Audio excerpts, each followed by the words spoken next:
अस्सलाम वालेकुम। Doctor Danish real focus के साथ हाजिर है। आज आपने सुना होगा कि वज़ीर आज़म ने कुछ सहाफ़ियों से बात की, कुछ बातें उन्होंने की जिसमें उन्होंने कहा कि मैं इस्तीफ़ा किसी सूरत में नहीं दूंगा, मेरे पास पत्ते मौजूद हैं जो मैं एक दिन पहले शो करूंगा, और इसी तरीके से बहुत सारी बातें। और अभी तो लड़ाई शुरू नहीं हुई है। बहरहाल ये उनका राइट है और ये वो बोल सकते हैं। बहुत सारे सवालात वहाँ पे हैं, काउंटर सवाल हो सकता था, लेकिन बहरहाल उस गुफ्तगू को एक तरफ रखते हुए आज जो 23 मार्च का जो आपका दिन था उसके ऊपर परेड थी, आपने देखा कि उसमें भी बॉडी लैंग्वेज बहुत सारे लोगों की सामने आई हैं। अब उसके ऊपर बहुत सारी बातें हैं, तस्वीर हैं आपके, उसमें कहाँ कौन खड़ा है, किस तरह डील हो रहा है। माजी में ऐसा नहीं होता था, इस दफ़ा हुआ है। अब इसके ऊपर भी बात मैं ज़्यादा नहीं करना चाहता।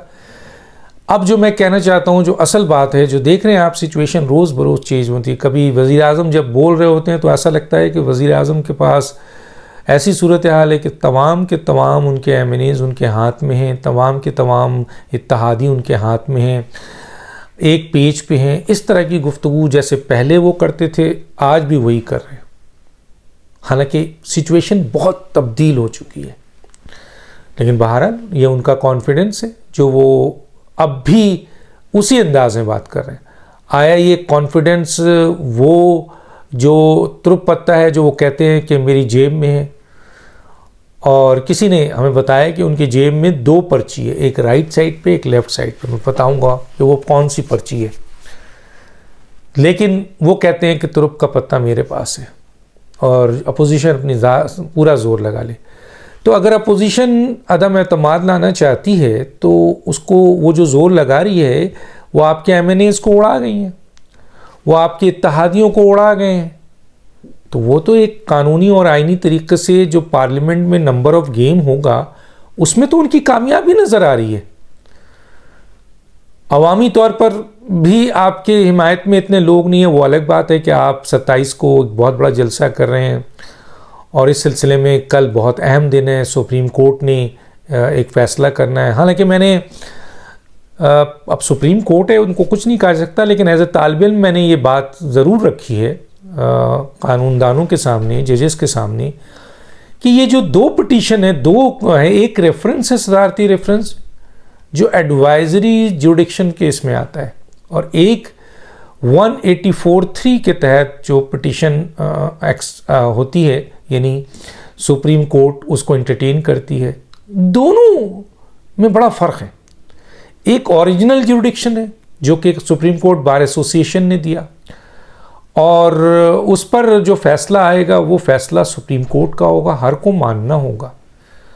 और ये जो सदारती रेफरेंस है ये एडवाइज़ मांगी गई है, और ये एडवाइजरी जुडिक्शन में आती है, और इसमें सिर्फ सुप्रीम कोर्ट सदर को एडवाइस दे सकती है, पाबंद नहीं कर सकती। तो दोनों को यकजा कानूनी तौर पर मैं समझता हूँ एज ए तालिब इल्म नहीं किया जा सकता। 12 तो वो भी कल का दिन है, 5 रुकनी बेंच सुनेगा। तो आया कानूनी और आईनी लेवल पर इमरान खान को मुकम्मल तौर पर जो पार्लियामेंट में अदम एतमाद आना है उसमें शिकस्त नज़र आ रही है, लेकिन उसके बावजूद अगर इमरान खान कहते हैं कि मेरे पास तुरुप का पत्ता है और ये इनको शिकस्त होगी और मैं इनसे निमटूंगा, तो आखिर उनके पास ऐसा तुरुप का पत्ता क्या है? और जैसे मैंने कहा कि 2 पर्ची है, उसका मैं जिक्र करूंगा। तो सवाल ये पैदा होता है कि कल 24 है, कल उम्मीद की जा रही है कि कुछ मिनिस्टर्स इस्तीफ़ा दे देंगे, कुछ एमएनए जो इत्तेहादी हैं वो ऐलान कर देंगे। फ़र्ज़ कीजिए कल करते हैं या 25 को करते हैं, तो उसके बाद तो इमरान खान साहब का गेम मुकम्मल तौर पर ख़त्म हो गया, क्योंकि जब इत्तेहादी आपसे हट गए तो आप अब इनको तो आप किसी तौर पर डिफेक्शन क्लॉज में नहीं ला सकते ना, या इनको भी मार धाड़, या इनके भी बच्चों के बारे में शादियां नहीं होंगी, या इनको भी कहा जाएगा कि आवाम जो है वो आपको तहस नहस कर देगी। मसलन वही सारी बातें जो उन मुनहरिफ अरकान के लिए यही कहा जाएगा। और आपको ये ज़ोम है कि ये जो चंद लोग निकल के शोर कर रहे हैं ये आपके काम आ सकेंगे। बहरहाल किसी वक्त ये प्रोग्राम मैं ज़रूर करूँगा कि इसमें बताऊँगा कि आपके कारकुन और आप सियासी तौर पर जद्दोजहद और क़ुरबानी और फाइटिंग के लिए किस जगह खड़े हैं और अपोजिशन कहाँ खड़ी है, उनके कारकुन कहाँ खड़े हैं। मैं इसके ऊपर ज़रूर रोशनी डालूँगा, थोड़ा बहुत डालता रहूँ। लेकिन बहरहाल 24 और 25 को कुछ मिनिस्टर्स इस्तीफ़ा देने में एक और बात बहुत अहम बताना चाह रहा हूँ, और वो बात ये है, वो मैं अगले व्लॉग में बताऊँगा कि ये सिर्फ एक क्वेश्चन मार्क करके जाऊँगा कि फ़ौज ने वाज़ेह तौर पे कह दिया है कि उसका इस किस्म की कशमकश से कोई ताल्लुक़ नहीं। जो सियासी कशमकश चल रही है एक दूसरे को आइनी और जमहूरी तौर पर गिराने की, एक चाहता है कि जी वो अदम एतमाद कामयाब हो जाए, एक चाहता है अदम एतमाद नाकाम हो। ये सियासी आइनी कशमकश है जो दोनों का जमहूरी हक़ है। फ़ौज ने कह दिया इससे हमारा कोई ताल्लुक़ नहीं है, आर्मी चीफ का बयान आ गया। इसके अलावा ये भी मैं एक आपको बात बता दूं बहुत अहम ज़राए से, कुछ लोग ये चला रहे हैं कि जी फ़ौज है या इस्टेब्लिशमेंट है वो इन दोनों के दरमियान मुफ़ाहमत करा के अर्ली इलेक्शन करा के मामलात को निपटा दे। नहीं, ना फ़ौज मुफ़ाहमत में इंटरेस्टेड है, ना किसी दो फरीक के दरमियान कशमकश है, उसके अंदर उसका वो कोई फ़रीक है। मुकम्मल तौर पर फ़ौज ने अपने आप को अलग कर लिया है। अब अगर फ़ौज मुकम्मल तौर पर अलग करती है और इमरान खान गैर आइनी गैर कानूनी काम करने जा रहे हैं और कोई क्लैश करने जा रहे हैं, इमरजेंसी के हालात पैदा करने जा रहे हैं, तो क्या फवाद चौधरी और शेख रशीद साहब इमरान साहब के साथ खड़े होंगे? मेरे पास इत्तलात हैं और ये अहम इत्तला मैं अगले व्लॉग में दूंगा आपको। इस वक्त तो मैं सिर्फ ये दे रहा हूँ कि 24 और 25 को चंद मिनिस्टर रिज़ाइन कर देंगे और इत्तेहादी ऐलान कर देंगे। उसके बाद गेम ख़त्म, उसके बाद तो गेम नहीं है, उसके बाद तो गया। तो इसका मतलब यह है कि 24 और 25 तारीख बहुत अहम है। और दूसरी तरफ सुप्रीम कोर्ट की जो 2 पिटीशन है उसके ऊपर फैसला आ सकता है, तो वो भी बहुत अहम है। इमरान खान को वहाँ पे भी कुछ समझते हैं कि कोई रिलीफ मिल जाएगा 12। और अब सवाल ये पैदा होता है कि इमरान खान की आखिरी वो तुरुप पत्ता क्या है। बड़े लोग कर रहे हैं कि भाई पार्लियामेंट में जो लड़ने जा रहे हैं आप है, उस सिलसिले में तो आप मुकम्मल तौर पर शिकस्त खा रहे हैं जो नज़र आ रहा है। तो फिर भी आपके पास तुरुप पत्ता इस्टेब्लिशमेंट फ़ौज ये कह चुकी है, ख़ास तौर पे फ़ौज इस्टेब्लिशमेंट में जो फ़ौज है वो ये कह चुकी है कि सियासी कशमकश और इस आइनी अदम एतमाद के मामलात से फ़ौज का कोई ताल्लुक़ नहीं है और फ़ौज इसमें पार्टी नहीं बनेगी। और मैंने आपको एक और बात भी कर दी कि जो लोग मुफ़ाहमत की कह रहे थे, उन्होंने कहा हम कोई मुफ़ाहमत के इसमें हमारा कोई रोल नहीं है। मुफ़ाहमत करना चाहिए ख़ुद कर लें, बैठना चाहें ख़ुद कर लें, तय करना चाहिए ख़ुद कर लें, फ़ौज इसमें इन्वॉल्व नहीं होगी। क्लियर? तो फिर सवाल ये पैदा होता है कि फ़ौज आपके साथ भी नहीं खड़ी है, एक पेज पे भी नहीं है। पार्लियामेंट में आप जंग तकरीबन हार चुके हैं, आपके लोग आपको छोड़ चुके हैं, इत्तेहादी भी तकरीबन छोड़ चुके हैं। फिर भी वो कौन सा तुरुप पत्ता है जो आप समझते हैं कि आप चलें। इससे पहले एक तुरुप पत्ता आप कहते थे वो ये था कि पार्लियामेंट में अपोजिशन इतनी मेहनत करके मेंबर को लाएगी और स्पीकर जो है उनका वोट जो है वो रिजेक्ट कर देगा। तो वो तुरुप पत्ता तो ख़त्म हो गया। अब कौन सा तुरुप पत्ता है? तो अब तुरुप पत्ता क्या है कि इमरान खान साहब जो 27 को लोगों को बुला रहे हैं, बहुत अहम ज़राए से मुझे पता चला है कि इस जो लोगों को बुलाया जा रहा है, हालांकि वहाँ डंडे तैयार हो रहे हैं और टाइगर फोर्स निकल रही है। ये वो टाइगर फोर्स थी, बस इतना कहकर बात ख़त्म करूँगा, आगे कंपैरिजन में बताइए। वो टाइगर फोर्स थी जबकि पाकिस्तान अवामी तहरीक के असल टाइगर जो कभी दबने वाले नहीं हैं, वो बेहतरीन टाइगर हैं, वो लोग मौजूद थे तो आप सरवाइव कर गए। तो आपकी टाइगर फोर्स तो एक आंसू गैस नहीं संभाल सकी, भाग गई थी आपको छोड़ के, पूरी दुनिया को पता है।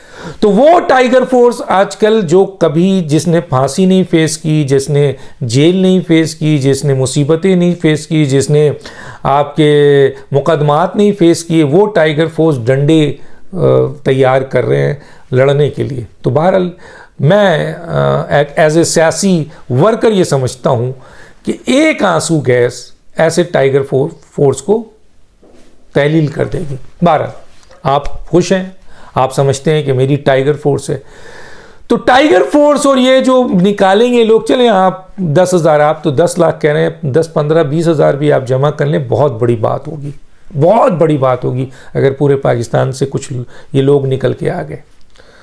और आप उस खिताब में ये 2 पर्ची निकालेंगे, एक पर्ची आपकी आर्मी चीफ को आप घर भेजने की है, जो अहम तरीन ज़रा ये कह रहे हैं कि आप आर्मी चीफ को घर भेजना चाहते हैं, और दूसरी पर्ची ये है कि आप अपने मनपसंद किसी शख्स को आर्मी चीफ बनाना चाहते हैं। अगर ये तुरुप पत्ता है तो आप ये भी उम्मीद रखें कि इस तुरुप पत्ता की इत्तला जब किसी ज़राए से हम तक आ रही है तो ये तो बड़े बड़े लोगों तक जा रही होगी। तो क्या उन्होंने हाथ पे हाथ रखा हुआ होगा? क्या उन्होंने इस तुरुप पत्ते का काउंटर नहीं किया होगा? क्या उन्होंने इस सिलसिले में मजीद काम नहीं किया होगा? हालांकि आप तो अभी नए हैं और अपोजिशन तो बहुत एक्सपीरियंस रखती है, और एक पार्टी नहीं है तो 10-9 पार्टियां हैं, तो वहाँ क्या सोच होगी। और फिर पाकिस्तान के अहम तरीन जो इदारे हैं, क्या वो उनको इन चीज़ों का अंदाज़ा नहीं होगा? तो बहरहाल आप अपने इस तुरुप पत्ते को जो आप सोच रहे हैं कि आप 27 तक पहुंच सकेंगे, पहली बात तो ये है कि अगर 24 और 25 को गेम पलट जाता है, रिज़ाइन आ जाता है, इत्तेहादी अलग हो जाते हैं, तो फिर आपका ये तुरुप पत्ता क्या करेगा? फिर तो कुछ नहीं कर सकता ना। फिर तो आप अभी भी आपके पास इंतज़ामी तौर पर कोई ट्रांसफ़र पोस्टिंग करने का इख्तियार नहीं है। ये वाज़ेह तौर पर आपको अपोजिशन ने भी कह दिया है और बहुत अहम जगह से भी आपको बताया जा चुका है। लेकिन उसके बावजूद भी आप लोगों को जमा करके उनके दरमियान ये करना चाहेंगे ताकि कोई आपको कुछ ना कह सके, और लोगों को सामने रख कर आप ये ऐलान करें और लोग जो हैं इस पे जो हैं वो आपके हंगामा करें और शोर करें और लड़ें और वो करें। एक टीयर गैस आपके इस टाइगर फोर्स को तहलील कर देगी, मैं दावे से कहता हूँ। क्यों? क्योंकि अभी सियासी जद्दोजहद, फांसी, शहादतें, जेल, कोड़े और आपके क्या कहते हैं और मुकदमात अभी आपके टाइगर फोर्स ने देखा नहीं है, और ना आपने देखा है। तो बहुत मुश्किल है। हम देख चुके हैं 2018 में, आजमाए हुए हैं आपके टाइगर फोर्स कि एक गैस चली थी और सब फरार हो गए थे। वो तो पाकिस्तान अवामी तहरीक के लोग थे जिन्होंने आपको सपोर्ट की, और 3,500 लोग आपके कैंप की यानी आपके उसकी हिफाजत करते थे। ये क्लियर है। 12 तो 27 तक आप पहुंचते हैं, नहीं पहुंचते हैं। और दूसरी बात यह है कि ये जो 2 पर्ची है, इस पर्ची की जहां आप इसको तुरुप पत्ता समझ रहे हैं, वहीं इस सिलसिले में भी बहुत काम हो चुका होगा, और हो सकता है कि ये पर्ची निकालने की आपको मोहलत ही ना मिले। आगे देखते हैं। डॉक्टर दानिश को इजाज़त दीजिए। अल्लाह हाफिज़।